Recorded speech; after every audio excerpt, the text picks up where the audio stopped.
Welcome, everyone, to the ACL Athlete Podcast. This is the podcast where we talk about everything related to the ACL, whether that's the injury itself, the rehab process, return to sport, and more. I'm your host, Dr. Ravi Patel, performance physical therapist and coach. Between myself and fellow guests and experts, you'll learn through the lens of the patient, the healthcare professional, and the coach. The goal of this podcast is to equip you, the athlete, with the education to make the best informed decision about your care and your ACL journey. Thanks for joining. Now let's dive into today's episode. What is up, team, and welcome back to another episode on the ACL Athlete Podcast. So today is episode 250, which is pretty wild. So that means for 250 weeks, we have been at it straight with podcast episodes, haven't missed a single week. And I will say, very proud moment to hit this milestone. And it is something that we are not going to slow down with. I love doing this podcast. I love hearing from you guys. I love the messages that we get about this. And just the goal of this to educate ACLers, clinicians, coaches to be able to take matters in their own hands, to be able to feel educated and to be able to make better decisions around your own care. And I think that's so important with this. And so I'm going to try and hit this episode a little differently because we did have a question/topic submitted. And if you guys don't know, you can submit a topic or a question. If you go in the show notes, there's a form that you can fill out, basically put your name, and then also being able to basically submit a question. And from there, what we're able to do is tee this up and answer the question. And so today, what I want to do is answer one particular thing that someone submitted that I feel is very timely. And I'm just going to let you guys know, a little preview. I'm feeling a little fired up. We are dealing with our insurance stuff because it's the end of the year. It is an absolute nightmare. If you live in the States and you're dealing with any type of insurance related renewals, it is open enrollment right now. It is absolutely awful, y'all. And for some reason, there have been also a lot of people who you just kind of get into these weird seasons where it just feels like no one is really wanting to do their job to the 100%. And so I'm feeling all type of ways right now about this because I just feel like, you just got to show up, you got to do your job, you got to give people the most out of this. And I am raised by immigrant parents who immigrated here, who had a really hard story to get here and build their lives. And so I think it's just important to pay that forward. And so it's just something that I just want to share with you guys today about this topic. So you're going to hear me probably go in on this one. If you're not here to listen to a topic like this, then you can, of course, skip it if you want. But I promise it'll be well worth the listen. So let's just go ahead and dive into it. So I want to basically just share what this athlete had asked. And it was, can you speak on multiple ACL injuries and surgeries? I know you have had 2 ACL surgeries, and I just tore my ACL last month, my other ACL, and I'm about to go through surgery again. My left ACL meniscus surgery was in 2023, and right ACL surgery will be next month here in 2025. My surgeon said I am anatomically prone to knee injuries because I naturally hyperextend and have knock knees. I have a lot of thoughts here, but I'm going to hold them. It's hard not to feel defeated emotionally after putting so much effort and time into recovering from the first surgery. From anecdotal stories, a second ACL injury is common. Why is that? Any silver linings here? And I will say, while second ACL injuries are common, it should not be accepted. That doesn't mean that we're okay with that. And we need to continue to ask questions and push back until it becomes uncommon. That's point number 1. And now following this, I just want to say I'm sorry to this athlete. So I hope you're listening to this. I'm really sorry. This sucks. To any of you who have had to do this more than once. It's already more than enough to do it once. And for those of you who have torn it once, I'm sorry too. It sucks. But twice, it sucks. And then we talk about those who do it 3 times, 4 times they tear it. It really, really, really sucks. And there's no other way to say it, to be honest. And I feel like I'm coming from a place of just personally experiencing this injury, and I feel so connected when I have conversations with ACLers who are going through this, that I just feel it in my bones so much, because I've gone through this myself twice. And I always tell people, once you tear your ACL the 3rd time, you really do reconsider doing the same activities in sports altogether. You just do. It's just a natural byproduct of this injury and how hard it is. When you have your first ACL, you're like, okay, I can do this. I'm back. Maybe it was just a fluke. When you have your second one, you're like, okay, I've got enough in the tank to do this. When you get to that 3rd tear, it really changes the trajectory of the things that you do from there on out. And that's just the reality of the way that this injury is. Now, there are people who are striving after crazy feats, like being in the Olympics or doing these milestones that they are so driven to do. Like someone who grew up skiing and they've torn their ACL 3 times and they're absolutely obsessed and they're just like, I can't be who I am without skiing. They may reconsider how much they do it, the terrain, the frequency, but I get it, and so it might be something that they're just like, whatever, I don't care. It's worth it for me to get there. But just know that it is challenging whenever you hit those certain time points. And so as I shared, I've torn mine twice, 1 on each knee. It's led me to this particular path I'm on today. So I don't regret it happening by any means, but that still doesn't change how hard it was and how it influenced my knees and maybe my knees in the future, right? Like I can do the things that I need to do. I could be athletic and move around. As you guys know, I also had a hip procedure on my left side. So there are a lot of layers to this. And so that is something that I just know could be factors into my future with the progression of osteoarthritis and just the health of my knees in general. Once you have an ACL injury, you just are in a different tier of just the way that knee will naturally progress over the course of time, right?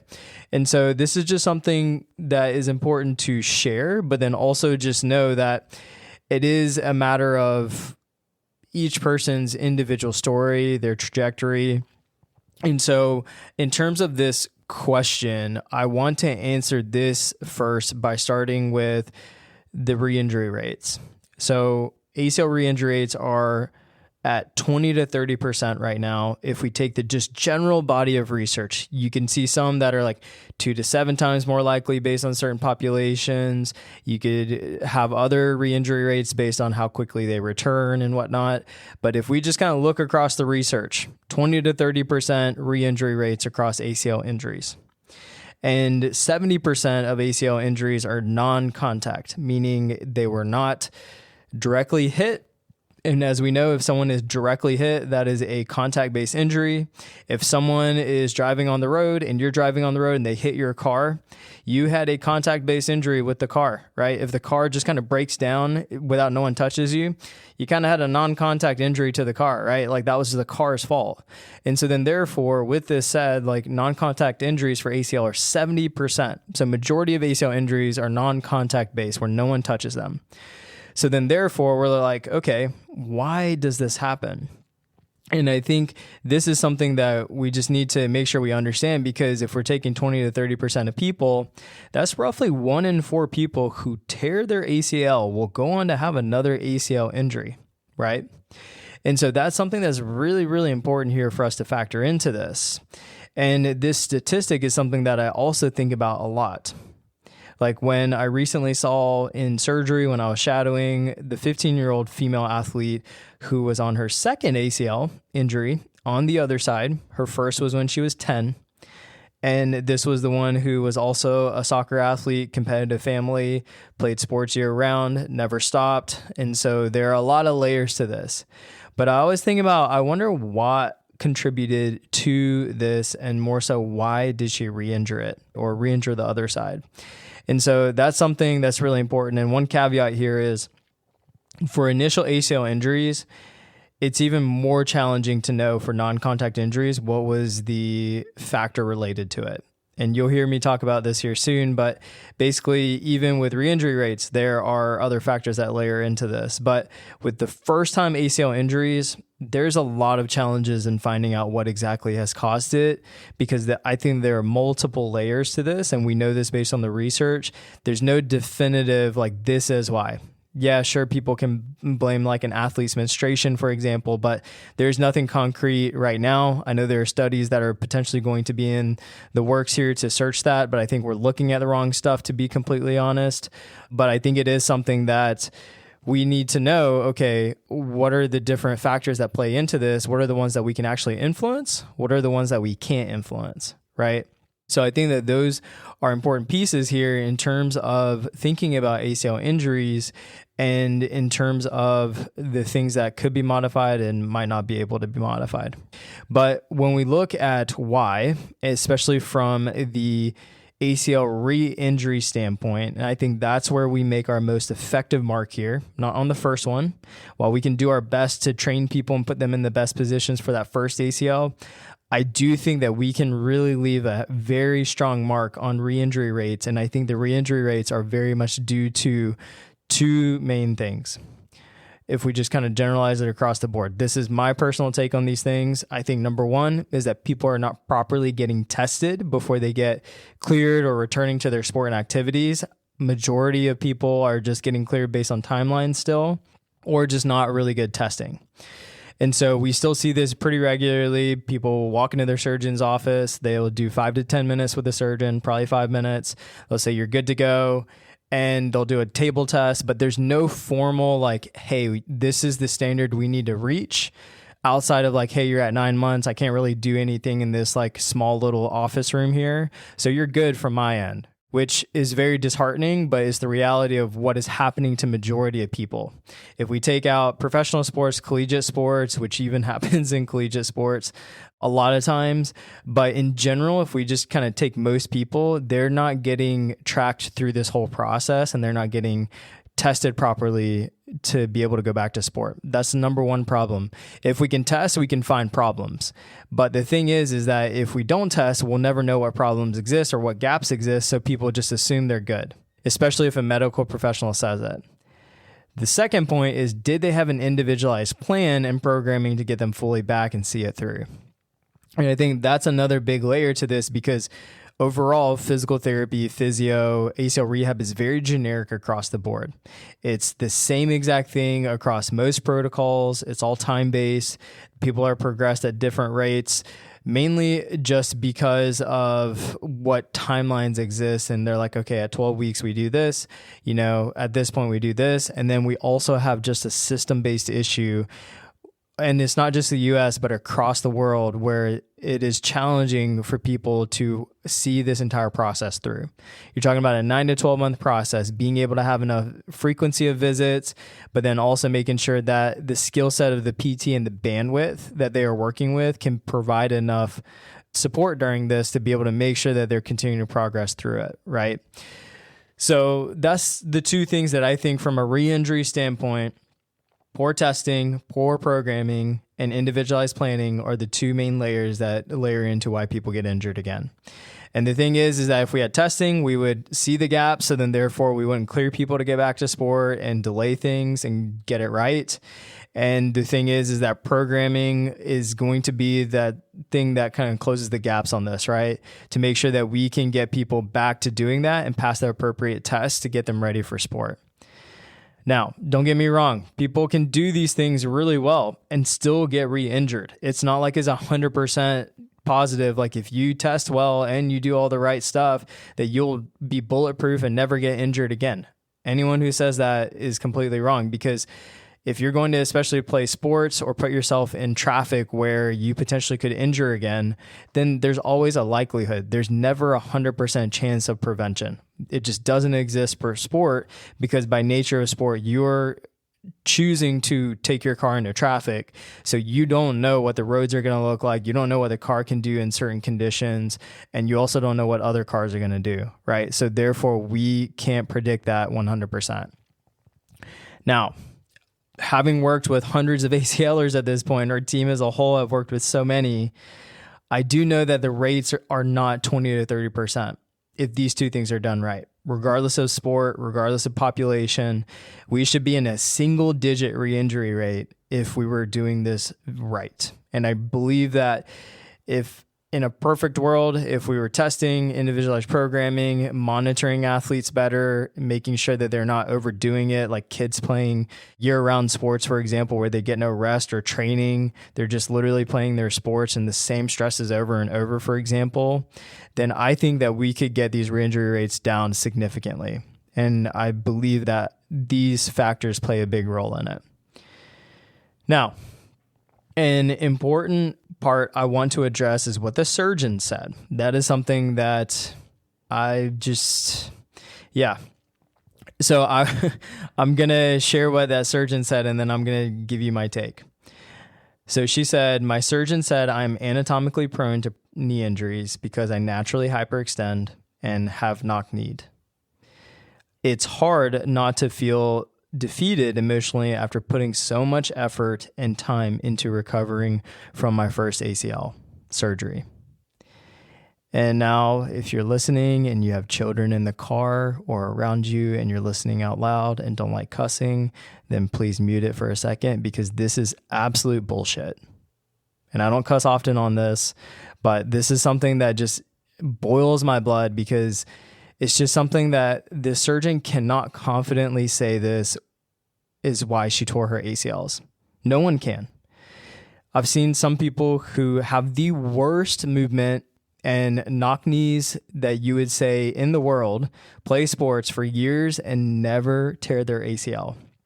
There was actually a study done where they looked at valgus moments and they tried to predict people who went on to tear their ACLs, and there was actually no relationship between the movement analysis video of the people who had valgus knock knees and the people who went on to tear their ACL. There was zero relationship between the two. And these were trained people who were looking at these videos saying, like, I think this person's going to tear their ACL based on the way that their knees look. There's no relationship, and that is consistent through the research. The thing is that there's also the most robust athletes who play incredibly well, move well, glide when they move, and it just looks so smooth, who you would never guessed to tear it, and they tear it. So what gives? And so with this surgeon had an opportunity to empower this athlete. They had this opportunity and give this person hope, this human being, but instead chose to blame something the athlete cannot control, their genetics. How do you walk out of that for the second time and say, yeah, let's do this. Let's get after this ACL surgery and I'm going to do it right? You don't. You feel defeated. What I would have loved to have asked is this surgeon, if I could talk to them and just ask, like, how did you come to this conclusion? Everyone's knees hyperextend. That's just natural anatomy if you look at normative values. And then knock knees is actually something that, yes, there can be genetic components to it and there can be certain Q angles, but at the reality of it, there's not really that much of a relationship compared to if we're looking at dynamic valgus, if that's your claim here, that is a strategy that people use, and there's no relationship between ACL injuries and dynamic valgus and knock knees. So I'm just like, are you just kind of making stuff up or just kind of pulling things from 1985, which is when you probably got trained on this? And so this is something that is just really challenging, because what I would love to have asked the surgeon is, did they have detailed and thorough ACL return to sport testing? Included isolated quad capacity, hamstring capacity and strength, jump testing, vertical, horizontal, deceleration. Have we looked at what that looks like side to side? Do they compensate? Agility testing. This is what we do with every single one of our ACLers. We make sure that we are testing every single quality and athletic component possible to make sure that they are ready to get back to what they need to do. Next up, was there an appropriate reintegration from a return to practice, sport, and performance process with proper load management? Did we assess the psychological ability of this athlete? Was all this done, or was it just like, hey, you're at 9 months, 6 months, 12 months, and you're cleared because you're good here? So this is the question that I'm curious of. I hope that whoever ask this question can answer these questions for me, because I would love to know the details, but I can almost guarantee you, based on what the surgeon had said about this, that there was no testing done. just knowing the relationship between saying these types of words and communicating this stuff about ACL injuries, and then also just the relationship typically between, are they research-based, are they testing, are they doing all the right stuff? And probably not. The correlation is not very strong. So with that said, when we look at ACL injuries, we look at risk factors. What are the things that could have contributed to this injury happening? I think that's fair. And y'all, there are so many things that we can't really even pinpoint one single thing, rarely. Unless, of course, it is a contact injury, as I said, then it's going to be very obvious. Someone landed into your knee, that is the thing that tore your ACL. There's nothing you could have done about it besides not showing up to the game or not being in the game at all. So there are things that are non-modifiable, which we cannot change, risk factors. We can't change your age. We can't change your sex or gender. We can't change anatomic or morphological knee and lower limbs. Like, the way you biologically grow is the way you biologically grow. We are not going to change the way that your body goes through puberty and does that. Previous ACL injuries, you can't change that once it happens. Your genetics, the things that make you who you are, your chromosomes, those are the things we can't change. A menstrual cycle, we can't change. Cough, cough. This is not something that we need to go in and really focus on, in my personal opinion. Instead, what we need to focus on is modifiable factors.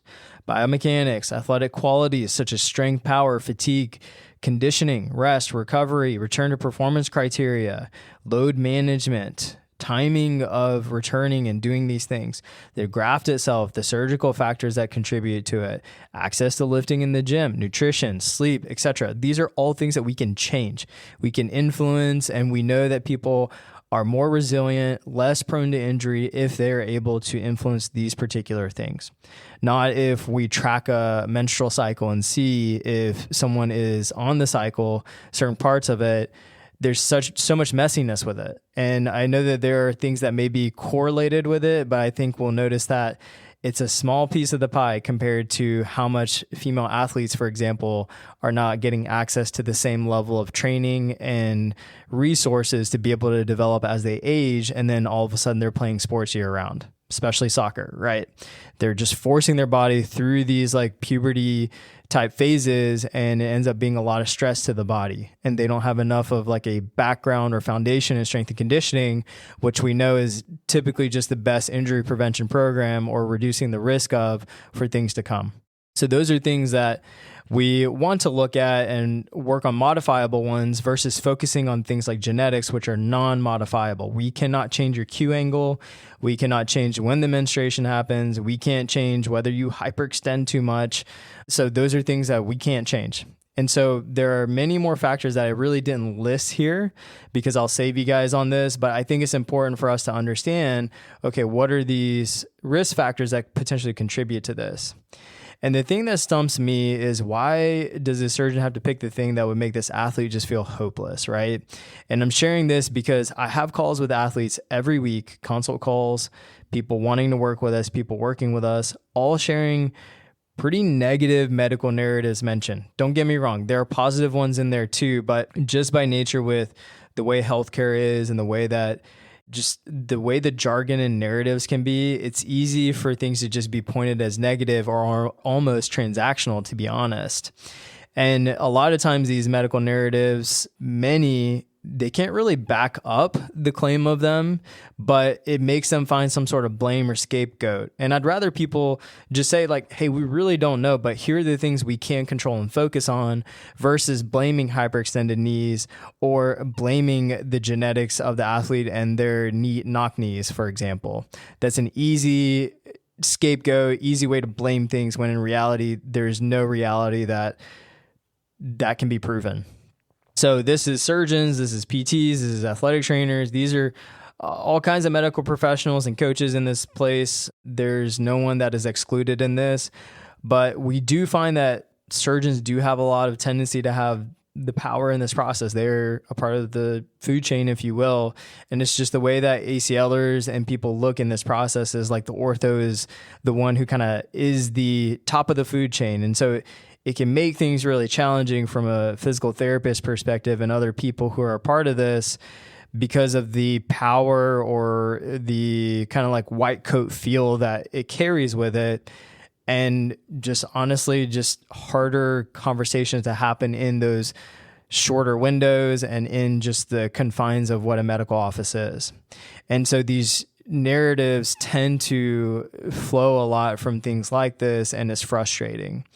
And I'm saying this because I've been in it, y'all. I've been in this space. You guys are probably listening. And you're like, I've had a medical professional not speak well on my behalf. I mean, there's probably plenty of you who have had surgeons who haven't spoken to you very well. And I know that there's PTs and all the other medical professionals. There's good and bad and everything. But it's just frustrating. And the thing is, there was a choice to give this person in front of you hope, and instead you gave her reasons to feel hopeless due to things about her body she can't change. But I'm going to try and back off here because I've already complained enough about this. And I just hope that y'all see this perspective and understand that, like, when something like this is shared with you, it's often not the case. And it's more so you just need to find a better provider. And so the thing that I want to share from here is, she asked, from anecdotal stories, a second ACL injury is common. Why is that? Any silver linings here? And so I've already shared my thoughts about why I think additional injuries for the ACL happen and why they're common. I really think poor testing, poor individualized programming, and not seeing people through it to the end to get to the proper criteria and thresholds is a big player in this. People get cleared based on time, they go back to do the thing, and then they re-injure it again. And so that's very common. And that's probably the main thing that happens. And what we see a lot of times, and the horror stories of people, especially younger athletes, getting cleared, at 6 months, maybe 9 months without any testing. They go out and they play their sport. They go to practice. They maybe have their first game and they tear the other side or the same side again. And it breaks my absolute heart. But the thing is that this is what I think layers into why it's so common. Now, silver linings, which is, let's try to bring this back around with some positive here. If you're someone who has had your first ACL, or especially multiple, this is where I think it's important. What can be the silver lining of this? And I always describe this as an ACL injury is an opportunity, whether it's your first one, second one, third one. What opportunity? Some of that is for you to figure out. But let me share some insight on what you may get out of this, right? What's the silver lining here? From a psychological, mental standpoint, you will gain some resilience. If you work through this process, I promise you will be more resilient and you'll be able to cope with things better, especially things that physically and mentally happen to you. It's just a byproduct because this process is hard. Setting realistic expectations. You will have your expectations met and many that won't be met based on what you think. So then therefore it gives you experience on trying to be more realistic with expectations. Motivation may look a little different, right? Like you may be pretty motivated, maybe first ACL, second ACL. And I think you might be a more driven person because you're like, I want to get back to that thing. So I think you'll kind of look at that a little differently. You'll have a lot more autonomy, especially if you're doing things with a group, for example. There's going to be things that you might be doing on your own a little bit, which also leads to some isolation. And I don't think isolation is necessarily bad, but I do think that it can be too much because, if other people are still doing the thing and you're kind of on your own doing your ACL rehab process, then it could be challenging, right? But that's where you can lean into community and connections, where you gain new relationships with providers, with especially people going through this process with just kind of the shared trauma of it and also appreciating it.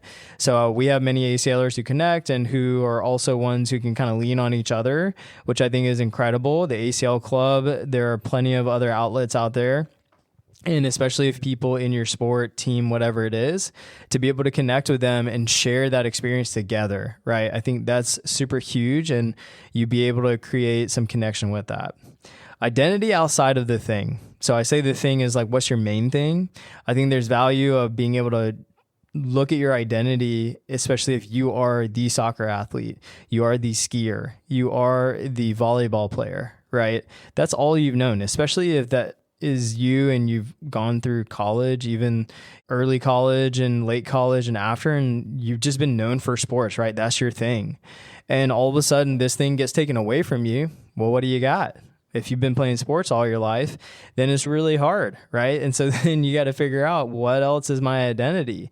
And I think there's a silver lining and beauty to that, to find other things whenever the sport or that identity might not be just who you are. And I think it's so beautiful to be able to capture that.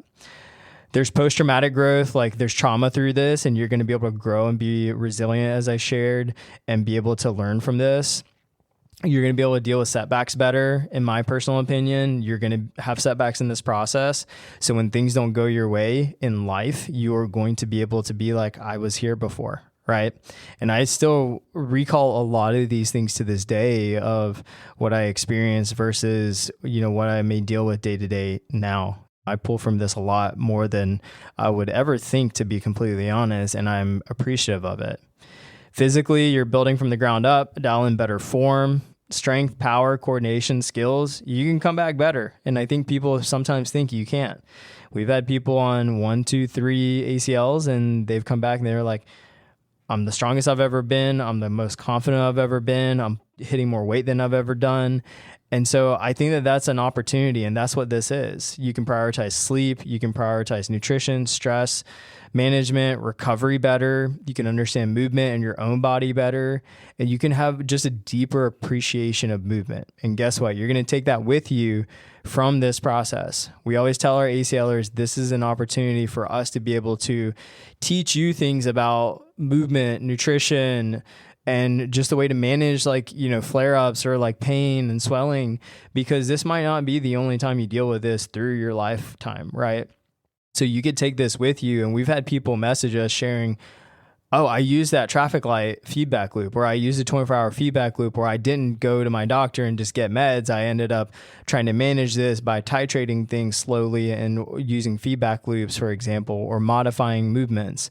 And we're like, this is beautiful. This is exactly what it is. Don't stop, just modify and adapt to it, right? So those are things that we are trying to learn through this process. Building from the ground up, as I had said, you want to be a better athlete. Well, here's the opportunity to do that, right? And so I think that those are things that are really important with this. And it's also okay during this, while those are some silver linings, it's okay to still have days where it's tough. It's going to be hard. But if you can shift this mindset by looking at this injury as an opportunity, you might just notice that the tough days are a little bit easier to get through, and you may be a better human as a result of it. A second ACL injury, third or fourth for that, doesn't define you. It refines you. I know that's cheesy, y'all. You have more experience, more wisdom, more clarity that most never get maybe the first time, if it happens the second time, right? This round isn't just about getting back. It's about coming back better, stronger, smarter, and for good, hopefully. So for those of you out there, it could be your first. This still applies, but especially for my re-injuries, this one is for y'all. It's an opportunity to dig in deeper, dive deeper, leave no stone left unturned. And most importantly, I just want you to make sure that this is your last. And I know that's all that you want. That's what we tell any of our remote in-person athletes, any athletes we work with. We're like, we're going to make this your last ACL. And that's our goal here. We're going to leave no stone left unturned, and we're going to come back stronger on the other side. And we're going to do that through research-backed testing. We're going to do this through individualized programming, mapping out a plan for you, and making sure that you have expert guidance along the way. If you have those three things, y'all, you will make it through this process and you will be a better athlete for it. I promise you. The thing is, you need to find it. Don't settle for just okay, mediocre. Don't leave it to chance.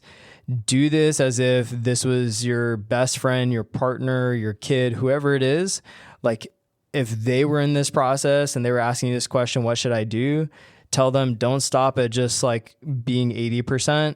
Find the best and pursue that, and make sure you get the best care possible. And just know that medicine is challenging. We're going to have narratives that are pervasive in this place, that it's easy to beat you down.